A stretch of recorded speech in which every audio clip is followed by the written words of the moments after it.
अस्सलाम वालेकुम स्टूडेंट्स। उसके बाद चैप्टर नंबर 15 का आपका लास्ट टॉपिक है एसी जनरेटर।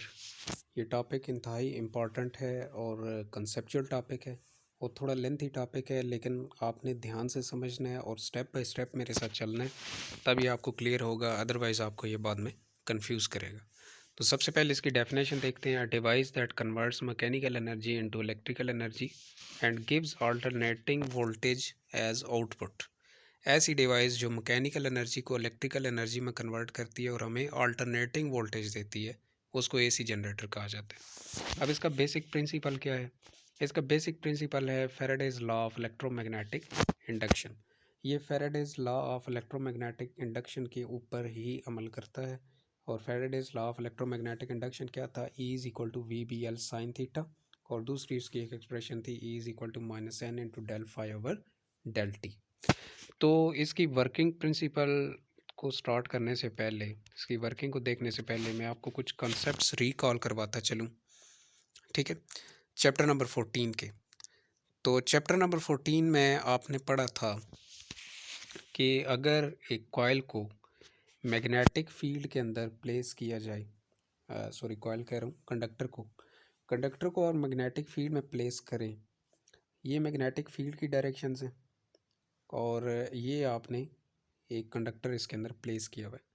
अब एक बात आपने जहन में रखनी है कि इस कंडक्टर के अंदर ऑलरेडी करंट मौजूद है, ठीक है? ऑलरेडी इसमें करंट प्रोड्यूस्ड है। तो करंट जब इसके अंदर मौजूद है तो इसके ऊपर एक फोर्स अमल करेगी, जिसको आप मैग्नेटिक फोर्स का नाम देंगे।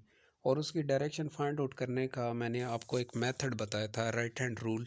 तो राइट हैंड रूल अगर आप इसके ऊपर अप्लाई करें, आपने अपनी फिंगर्स को इस डायरेक्शन में रखना है, ठीक है? अपनी फिंगर्स को फॉरवर्ड डायरेक्शन में रखना है जिधर मैग्नेटिक फील्ड की डायरेक्शन है। आपका थंब अपवर्ड डायरेक्शन में होना चाहिए जिधर करंट की डायरेक्शन है। तो आप खुद नोट करेंगे कि आपकी जो हथेली है, जो आपकी पाम है, उसकी direction into the page होगी। इन टू द स्क्रीन भी कह सकते हैं कि इन टू द स्क्रीन, जिधर स्क्रीन की डायरेक्शन है आपकी हथेली की डायरेक्शन उधर होगी। तो इसका मतलब है कि इन टू द पेज या इन टू द स्क्रीन जो है उसको हम क्रॉस से रिप्रेजेंट कर सकते हैं। अब इसी को रिवर्स कर दें, ठीक है? अब आप फील्ड की डायरेक्शन वही रखें फॉरवर्ड, लेकिन आप करंट की डायरेक्शन डाउनवर्ड कर दें। अब आपने अपनी फिंगर्स को फॉरवर्ड डायरेक्शन में ही रखना है, थंब को डाउनवर्ड डायरेक्शन में रखना है। तो आपकी हथेली जो है वो आउट ऑफ द पेज होगी, ठीक है? आपके फेस की तरफ डायरेक्शन होगी आपकी हथेली की। तो इसका मतलब है आउट ऑफ द पेज को आप डॉट से रिप्रेजेंट कर सकते हैं, ठीक है? अब इसी को हम एक कॉइल के अंदर फिट कर देते हैं। ये देखिए, ठीक है? एक कॉइल के अंदर हम इसको प्लेस कर देते हैं। ये कॉइल है जिसमें एक साइड से करंट इंटर हो रहा है, एक साइड से करंट लीव कर रहा है।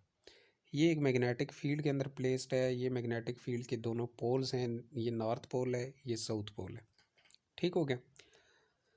अब यहाँ पे करंट जिस साइड से इंटर हो रहा है उसको हम डॉट से रिप्रेजेंट करेंगे, जिस साइड से आउट बाहर जा रहा है उसको हम क्रॉस से रिप्रेजेंट करेंगे, ठीक है? अब अगर आप इसका टॉप व्यू लें, टॉप व्यू इन टॉपिक्स में इंतहाई इंपॉर्टेंट होता है क्योंकि उससे हमें डायरेक्शन पता चलती है इसकी मोशन की। अब जब आप इसका टॉप व्यू लेंगे तो इस कॉइल को आप एक लाइन से रिप्रेजेंट कर देंगे, ठीक है? ये जो आपको लाइन नज़र आ रही है ये वो कॉइल है। जब आप इसको ऊपर से देखेंगे तो ये आपको एक सीधी लाइन की तरह नज़र आएगी, ठीक है? स्ट्रेट वायर की तरह नज़र आएगी। अब देखिए, एक इसमें फोर्स डाउनवर्ड एक्ट कर रही है जिस साइड से current out of the page जा रहा है, और जिधर इन टू द पेज है उधर अपवर्ड फोर्स एक्ट कर रही है। अब दो फोर्सेस हैं, दोनों पैरेलल फोर्सेस हैं बट अपोजिट डायरेक्शन में। तो जब दो पैरेलल फोर्सेस लेकिन अपोजिट डायरेक्शन में किसी चीज़ के ऊपर एक्ट करती हैं तो वो इसमें क्या प्रोड्यूस करती हैं? रोटेशन प्रोड्यूस करती हैं, जिसको आप टॉर्क का नाम देते हैं, ठीक है? उसको टर्न करती हैं, उसको रोटेट करती हैं। अब ये फॉर एग्जांपल क्लॉकवाइज डायरेक्शन में रोटेट करेगा, ठीक है? तो मैं दोबारा बताता चलूँ कि हमने इसको करंट ऑलरेडी प्रोवाइड किया हुआ था। हमने करंट प्रोवाइड करके इसमें मोशन प्रोड्यूस की, ठीक है? ये फिनोमेना यूज़ होता है मोटर्स के अंदर कि करंट प्रोवाइड करके आप उसमें रोटेशन प्रोड्यूस करते हैं, मैकेनिकल एनर्जी प्रोड्यूस करते हैं। लेकिन अब हम इसी काम को रिवर्स करेंगे। रिवर्स कैसे करेंगे? कि अब हम मोशन प्रोवाइड करके उसमें करंट प्रोड्यूस करेंगे, ठीक है? अब हम मोशन प्रोवाइड करके उसमें करंट प्रोड्यूस करेंगे। तो अब हमने करना क्या है कि अब हमने F is equal to I L B की जगह हमने इक्वेशन यूज़ करनी है E is equal to we B L. ठीक है, आपने सेम ऐसी मैग्नेटिक फील्ड यहाँ पे प्लेस करना है। मैग्नेटिक फील्ड की डायरेक्शन वही फॉरवर्ड है। यहाँ पे आपने एक कंडक्टर यूज़ करना है, ये भी कंडक्टर है और ये भी कंडक्टर है। करना क्या है आपने कि ये जो कंडक्टर है इसको आपने बाहर की तरफ खींचना है। जैसे अपनी तरफ पुल किया जाता है ना, किसी चीज़ को अपनी तरफ खींचा जाता है, आप अपनी तरफ इसको पुल करेंगे। जब आप अपनी तरफ इसको पुल करेंगे तो इसमें इसकी वेलोसिटी की डायरेक्शन क्या होगी, आउट ऑफ द पेज होगी। अब आप इसको अपनी तरफ खींच रहे हैं तो वेलोसिटी की डायरेक्शन क्या होगी, आउट ऑफ द पेज होगी। यहाँ पे भी आप वही राइट हैंड यूज़ करेंगे, लेकिन अब आपका जो थंब है वो किसकी डायरेक्शन आपको बताएगा, वेलोसिटी की डायरेक्शन बताएगा। ठीक है, जब आप इसको आउट ऑफ द पेज लेकर आएंगे तो इसमें आप देखेंगे आपने अपने फिंगर्स को फॉरवर्ड डायरेक्शन में रखना है, अपने थंब को आउट ऑफ द पेज रखना है बाहर की तरफ, मतलब अपने फेस की तरफ। तो आपकी हथेली किधर कौन सी डायरेक्शन इंडिकेट करेगी, अपवर्ड डायरेक्शन इंडिकेट करेगी। इसका मतलब है जो इसमें चार्जेस हैं वो अपवर्ड मूव करेंगे, और चार्जेस के मूव करने से क्या प्रोड्यूस होता है, करंट प्रोड्यूस होता है। तो चार्जेस के अपवर्ड मूव करने की वजह से इसमें अपवर्ड करंट प्रोड्यूस होगा। अब इसी को रिवर्स कर दें, फील्ड को फॉरवर्ड डायरेक्शन में रखें। अब आप इसको बाहर खींचने की बजाय अंदर की तरफ धकेलें, पुश करें इसको। ठीक है, इसी कंडक्टर को आपने अंदर की तरफ पुश करना है, जैसे आप इसको स्क्रीन की तरफ धकेल रहे हैं। ठीक है, स्क्रीन की तरफ आप इसको पुश कर रहे हैं। जब स्क्रीन की तरफ पुश करेंगे तो अब इसमें चार्जेस डाउनवर्ड मूव करेंगे। आप इस पर राइट हैंड यूज़ करके भी देख सकते हैं, आपकी हथेली की डायरेक्शन डाउनवर्ड बनेगी। ठीक है, आपकी हथेली की डायरेक्शन डाउनवर्ड बनेगी। आपने अपने थंब को इनटू द पेज रखना है और अपने फिंगर्स को फॉरवर्ड डायरेक्शन में रखना है। आपकी हथेली डाउनवर्ड डायरेक्शन में होगी। इसका मतलब है चार्जेस जब डाउनवर्ड मूव करेंगे तो इसमें जो करंट प्रोड्यूस होगा उसकी भी डायरेक्शन क्या होगी, डाउनवर्ड ही होगी। तो अब देखें हमने इसको मोशन प्रोवाइड करके इसमें करंट प्रोड्यूस किया है, और यही सारा वर्किंग प्रिंसिपल है किसका, एसी जनरेटर का। ठीक है, इसी कंसेप्ट को हमने यहाँ पे यूज़ करना है। तो पहले ज़रा इसकी डायग्राम के ऊपर आ जाएं और उसके कंपोनेंट्स देखें। ठीक है, देखें सबसे पहले एक तो ये इसकी मेन कॉइल है, ये वाली। ये मेन कॉइल होती क्या है, बेसिकली एक कॉपर वायर होती है जिसको एक फ्रेम के ऊपर लपेटा जाता है, जिसको इसकी मेन कॉइल बोला जाता है। तो ये जो मेन कॉइल होती है इसको आप आर्मेचर कह सकते हैं। ठीक है, इसको आर्मेचर कहा जाता है। उसके अलावा इसके ऊपर ये स्लिप रिंग्स यूज़ की जाती हैं। ठीक है, ये वाली, ये बहुत इम्पॉर्टेंट होती हैं। ये जो आपको सर्कल की फॉर्म में नज़र आ रही हैं, तो ये स्लिप रिंग्स इनको बोला जाता है। ये स्लिप रिंग्स ही बेसिकली हमें अल्टरनेटिंग वोल्टेज प्रोवाइड करती हैं। इन स्लिप रिंग्स की जगह अगर स्प्लिट रिंग्स यूज़ की जाए तो फिर यही एसी जनरेटर जो है ये डीसी जनरेटर में कन्वर्ट हो जाता है। उसके अलावा यहाँ पे कार्बन ब्रशेस यूज़ की जाते हैं। ये स्लिप रिंग्स के साथ छोटे छोटे ये दो कंडक्टिंग मटेरियल होते हैं जो कि इस कॉइल को इन स्लिप रिंग्स के साथ ज्वाइन करते हैं, जोड़ते हैं। ठीक है, और फोर्थ इसका पार्ट है परमानेंट मैग्नेट। ये जो आपने बाहर इसको मैग्नेटिक फील्ड प्रोवाइड करने के लिए एक मैग्नेट यूज़ किया गया, ये आपकी डायग्राम में परमानेंट मैग्नेट लिखा गया है, लेकिन प्रैक्टिकली ये इलेक्ट्रिकल मैग्नेट यूज़ किए जाते हैं। तो इसको आप परमानेंट मैग्नेट का भी नाम दे सकते हैं। अब करना क्या है, इसकी वर्किंग क्या है, वर्किंग इसकी नहायत आसान है। आपको इसकी 4 साइड्स नज़र आ रही हैं। ठीक है, 4 साइड्स हैं इसकी, ये देखें। एक साइड इसकी सी बी है, एक ए बी है, एक ए डी है और एक सी डी है। ठीक है, ये इसकी 4 साइड्स हैं। और उसके अलावा एक और भी मैं आपको यहाँ चीज़ मेंशन करता चलूँ कि ये यहाँ से लेकर यहाँ तक जो डिस्टेंस है ये स्मॉल आर है, और यहाँ से यहाँ तक ये भी स्मॉल आर है। तो इन दोनों को जमा करने से ये टोटल कितना बन जाता है, 2r बन जाएगा। ठीक है, ये डिस्टेंस 2r है और ये इसकी लेंथ है। तो 2r को अगर l के साथ मल्टीप्लाई किया जाए, लेंथ को ब्रेथ के साथ मल्टीप्लाई किया जाए, तो वो क्या बन जाता है, एरिया बन जाता है। अच्छा, आपने करना क्या है कि इस कॉइल को एंटी क्लॉकवाइज डायरेक्शन में घुमाना है आपने। अब इसकी 4 साइड्स हैं, तो हम इन 4 साइड्स का ईएमएफ जो इनमें जनरेट होगा, इंड्यूस्ड होगा, उसको कैलकुलेट करेंगे। तो टोटल ईएमएफ क्या आ जाएगा, इन 4 साइड्स के ईएमएफ को आप ऐड कर देंगे। तो देखिए ये वाली साइड और ये वाली साइड, ये दोनों साइड्स फील्ड के पैरेलल हैं। ये मैग्नेटिक फील्ड है। ये जो आपको डॉटेड लाइन नीचे नज़र आ रही हैं, ये क्या है, इसका मैग्नेटिक फील्ड है। मैग्नेटिक फील्ड की डायरेक्शन फॉरवर्ड है। अब आप ये भी कह सकते हैं कि ए डी अगर पैरेलल है तो सी बी या बी सी जो होगा ये एंटी पैरेलल हो जाएगा। तो पैरेलल हो या एंटी पैरेलल हो, पैरेलल में एंगल 0 बनता है, एंटी पैरेलल में 180 बनता है। तो साइन 0 भी 0 होता है और साइन 180 भी 0 होता है। तो इन दोनों साइडों के जो ईएमएफ होंगे वो 0 हो जाएंगे। तो पीछे दो ही साइड्स बच जाएंगी, एक ये वाली और एक ये वाली, ए बी और सी डी। तो इनकी कैलकुलेशन देखते हैं। ठीक है, ये देखें, आपने क्या करना है, चारों साइड्स के जो ईएमएफ हैं उनको ऐड कर देना है। चारों साइडों के जब ईएमएफ ऐड करेंगे, a b, e b c, e c d और e b a, e a b तो इक्वल आ जाएगा we B L sine theta के, लेकिन ई बी सी ज़ीरो हो जाएगा। उसकी वजह क्या है कि बी सी साइड जो है वो मैग्नेटिक फील्ड के पैरेलल है। ठीक है, फिर आ जाएगा ई सी डी आ जाएगा we B L sine theta, लेकिन ई डी ए भी ज़ीरो हो जाएगा। उसकी वजह क्या है, क्योंकि डी ए जो है वो भी मैग्नेटिक फील्ड के पैरेलल है, या एंटी पैरेलल भी कह सकते हैं। ठीक है, तो पीछे हमारे पास बचा क्या, हमारे पास सिर्फ दो साइड्स का ईएमएफ बच गया। अब इसकी कैलकुलेशन इंतहाई आसान है। ठीक है, आपने दोनों साइडों के जो ईएमएफ हैं उनको ऐड कर देना है। V B L sine theta plus V B L sine theta, ये क्या बन जाएगा, 2 VBL साइन थीटा। अब आपने करना क्या है कि क्योंकि यहाँ पे मोशन प्रोड्यूस हो रही है, एंगुलर मोशन है, रोटेट कर रही है ये कॉइल, तो रोटेशन में आपने 11th क्लास के अंदर फर्स्ट ईयर में चैप्टर नंबर 5 में पढ़ा था कि v इक्वल होता है आर ओमेगा के और थीटा इक्वल होता है ओमेगा टी के। तो आपने सिंपल यहाँ v की जगह आर ओमेगा पुट कर देना है और थीटा की जगह ओमेगा टी पुट कर देना है।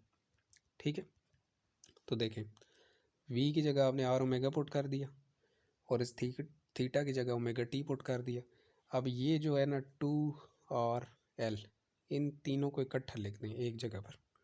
तो 2 और L क्या बन जाएगा, अभी थोड़ी देर पहले मैंने आपको बताया था कि 2R है इसकी विड्थ, 2R इसकी क्या विड्थ है और L क्या है इसकी लेंथ है। विड्थ को लेंथ के साथ मल्टीप्लाई करें तो वो एरिया के इक्वल होता है।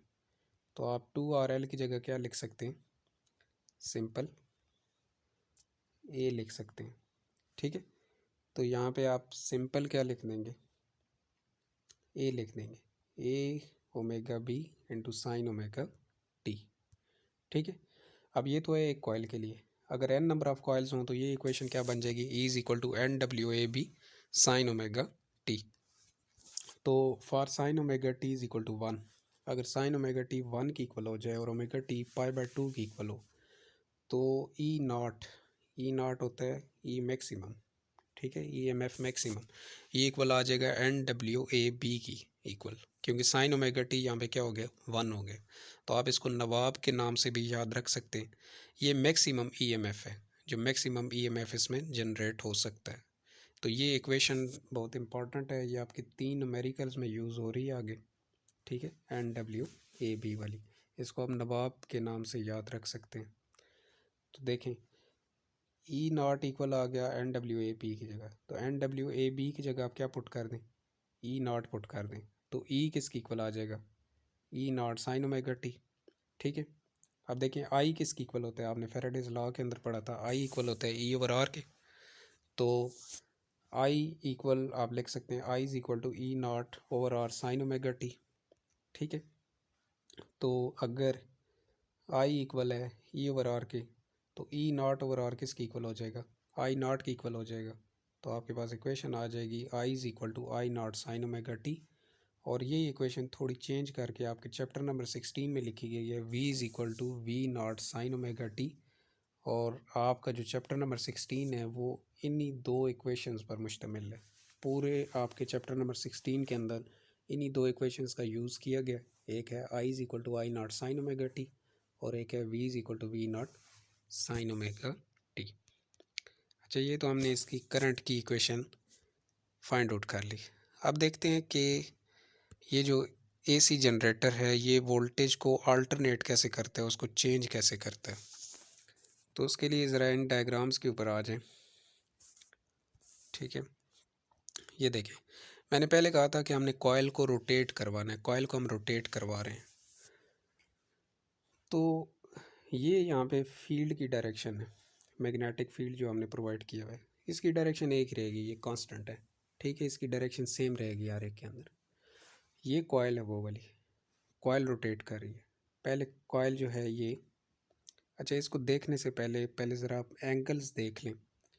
ये एंगल ज़रा जहन में रख लें कि साइन ज़ीरो जो होता है ये ज़ीरो होता है, साइन 91 के इक्वल होता है, साइन 180 ज़ीरो के इक्वल होता है, साइन 270 -1 के इक्वल होता है, और साइन 360 जो होता है ये फिर अगेन क्या हो जाता है, ज़ीरो हो जाता है। तो ये एंगल्स आपने 5 एंगल जहन में रखने, क्योंकि 5 ही इंटरवल हमने इसमें देखने। तो फर्स्ट इंटरवल देखें, बी की डायरेक्शन फॉरवर्ड है। अब वी क्या है, इसकी वेलोसिटी की डायरेक्शन है। इस कॉयल को हमने रोटेट करवाना है इनटू द पेज या इनटू द स्क्रीन कह सकते हैं, या जो भी, जैसे भी आप इसको याद रखना चाहते हैं। आपने इसको रोटेट करवाना है एंटी क्लॉकवाइज डायरेक्शन में। जब रोटेट करवाएंगे वी की डायरेक्शन ये होगी, बी की डायरेक्शन भी यही है, दोनों की डायरेक्शन सेम है। तो दोनों में एंगल कितना बन रहा है, इसमें देखें वी में और बी में एंगल ज़ीरो बन रहा है। और साइन ज़ीरो क्या होता है, साइन ज़ीरो ज़ीरो होता है। तो जब आप ग्राफ ड्रा करेंगे, ठीक है, अब ग्राफ में आपने ये जो अपर पोर्शन है ना, इसको E maximum, E positive maximum कह लें, मतलब E positive maximum, E M F positive maximum, और इसको ई नेगेटिव मैक्सिमम का नाम दे लें। ठीक है, तो देखें जब आप एंगल ज़ीरो होगा, इसका मतलब है वहाँ पे कोई ईएमएफ जनरेट नहीं होगा, तो आपका ग्राफ मीन लाइन के ऊपर रहेगा, यहाँ पे ज़ीरो के ऊपर रहेगा। ठीक है, आपका ग्राफ कहाँ पर होगा, ज़ीरो के ऊपर होगा। अच्छा, अब ये कॉयल रोटेट करके इस डायरेक्शन में आ चुकी है। अब इसने अपवर्ड मूव करना है, बी की डायरेक्शन वही है, लेकिन वी की डायरेक्शन देखें, इस डायग्राम को आपने देखना है, बी की डायरेक्शन वही है, वी ने अपवर्ड मूव करना है। एंगल कितना बन रहा है दोनों के दरमियान, 90 का एंगल बन रहा है। और साइन 90 कितना होता है, साइन 91 होता है। इसका मतलब है यहाँ पे आपको जो ई एम एफ मैक्सिमम मिलेगा, तो आपका ग्राफ अपवर्ड बनेगा। ठीक है, पॉजिटिव मैक्सिमम मिल रहा है आपको, तो यहाँ पे ग्राफ क्या बनेगा, अपवर्ड बनेगा। अच्छा, अब अगेन आ जाए थर्ड स्टेप पे। थर्ड स्टेप पे अब वी जो है कॉयल इस डायरेक्शन में आ चुकी है, बिल्कुल परपेंडिकुलर, बी की डायरेक्शन वही है। अब इस कॉयल को आपने इधर मूव करवाना है, इस डायरेक्शन में। ठीक है, इस डायरेक्शन में मूव करवाना है। अब वी की डायरेक्शन ये है, बी की डायरेक्शन इधर है, दोनों के दरमियान दोनों एंटी पैरेलल आ चुके हैं एक दूसरे के। अब दोनों में एंगल कितना बन रहा है, 180 का एंगल बन रहा है। और साइन 180 कितना होता है, हाँ जी, साइन 180 अगेन ज़ीरो हो जाता है। ठीक है, साइन 180 अगेन ज़ीरो हो जाएगा, तो आपका जो ग्राफ दोबारा प्लॉट होगा वो इसी मीन लाइन के ऊपर रहेगा। ठीक है, अब इसकी वोल्टेज अगेन ज़ीरो हो जाएगी। अच्छा, उसके बाद फिर फोर्थ स्टेप, अब ये कॉयल फिर पैरेलल आ चुकी है। ठीक है, मूव करती हुई पैरेलल आ चुकी है। अब इसने डाउनवर्ड मूव करना है। अब यहाँ पर देखें, एंगल यहाँ से स्टार्ट हो रहा था, एंगल कितना बन रहा है अब, 270 का एंगल बन रहा है। यहाँ पे एंगल बी और वी के दरमियान एंगल कितना बन रहा है, 270 का एंगल बन रहा है। तो 270 साइन 270 कितना होता है, साइन 270 -1 होता है। अब आपको मैक्सिमम वोल्टेज तो मिलेगी, लेकिन नेगेटिव मैक्सिमम होगी, तो आपका ग्राफ डाउनवर्ड बनेगा। ठीक है, अब जो ईएमएफ जनरेट हुई है या ईएमएफ इंड्यूस्ड हुई है वो नेगेटिव मैक्सिमम है, तो ग्राफ क्या बनेगा, डाउनवर्ड बनेगा। अच्छा, उसके बाद अगेन फिफ्थ स्टेप में देखें, फिफ्थ स्टेप में अब ये अगेन जो कॉयल है ये बिल्कुल परपेंडिकुलर आ चुकी है। अब इसने इधर मूव करना है फॉरवर्ड डायरेक्शन में। अब अगेन देखें एंगल क्या बन रहा है, अब ये कंप्लीट एक रोटेशन कंप्लीट कर चुकी है। तो एक कंप्लीट जो रोटेशन होती है या जो एक कंप्लीट चक्कर होता है उसमें एंगल कितना होता है, 360 का होता है। तो अब वी और बी के दरमियान जो एंगल बन रहा है वो कितना बन रहा है, 360 का एंगल बन रहा है, तो साइन 360 अगेन ज़ीरो होता है, तो अब अगेन आपका ग्राफ कहाँ पर आ जाएगा, ज़ीरो पर आ जाएगा, मीन लाइन के ऊपर आ जाएगा। ठीक है, तो ये इसका एक कंप्लीट वन रेवोल्यूशन है। ये जो कंप्लीट वन रेवोल्यूशन है, ये अगर 1 सेकंड में कंप्लीट करे, 1 सेकंड में अगर एक रेवोल्यूशन कंप्लीट करे तो उसकी फ्रिक्वेंसी 1 हर्ट्ज़ होगी। और 1 सेकंड में अगर ये 2 रेवोल्यूशंस कंप्लीट करे, मतलब ये पूरे 5 इंटरवल्स एक रेवोल्यूशन है, 2 रेवोल्यूशंस कंप्लीट करे तो इसकी फ्रिक्वेंसी 2 हर्ट्ज़ होगी, 3 रेवोल्यूशन कंप्लीट करे तो 3 हर्ट्ज़ होगी, एंड सो ऑन। लेकिन पाकिस्तान के अंदर जो एसी जनरेटर बनाए जाते हैं वो 1 सेकंड में इस तरह की 50 रेवोल्यूशंस कंप्लीट करते हैं। ठीक है, कितनी रेवोल्यूशंस कंप्लीट करते हैं, 50, तो फिर उनकी फ्रिक्वेंसी कितनी होगी, 50 हर्ट्ज़ होगी। ठीक है, उनकी फ्रिक्वेंसी कितनी होती है, 50 हर्ट्ज़ होती है। तो ये थी एसी जनरेटर के वर्किंग प्रिंसिपल, उसकी कंस्ट्रक्शन, और वो वोल्टेज को अल्टरनेट कैसे करता है वो भी हमने इसके अंदर देखा। उम्मीद है आपको क्लियर हो गई होंगे काफ़ी कंसेप्ट्स। ये टॉपिक थोड़ा लेंथी है लेकिन कंसेप्चुअल टॉपिक है। अगर फिर भी कोई बात समझ ना आए तो इसको रिपीट करके सुने इस वीडियो लेक्चर को, उम्मीद है आपको क्लियर हो जाएगा। अगर फिर भी कन्फ्यूजन हो तो मुझसे कंसर्न कर लें। ठीक है, ये टॉपिक इंतहाई इम्पॉर्टेंट टॉपिक है लॉन्ग क्वेश्चंस के लिए। इसके कैलकुलेशन इंतहाई आसान है। अगर आपके ज़हन में चैप्टर नंबर 14 के कॉन्सेप्ट्स हुए तो उनको लेकर आप इसकी कैलकुलेशन को इंतहाई इजीली कर सकते हैं, सॉल्व कर सकते हैं। ठीक है, और इसका वर्किंग प्रिंसिपल भी सेम सारा उसी चीज़ पे डिपेंड करता है। चैप्टर नंबर 14 से मैंने तभी आपको वो कुछ टॉपिक्स जो हैं वो रिकॉल करवाए थे ताकि आपको इसमें कन्फ्यूजन ना हो। ठीक है, उम्मीद है आपको ये टॉपिक क्लियर हो गया होगा। फिर भी कन्फ्यूजन हो तो मुझसे कंसर्न कर लें। Thank you.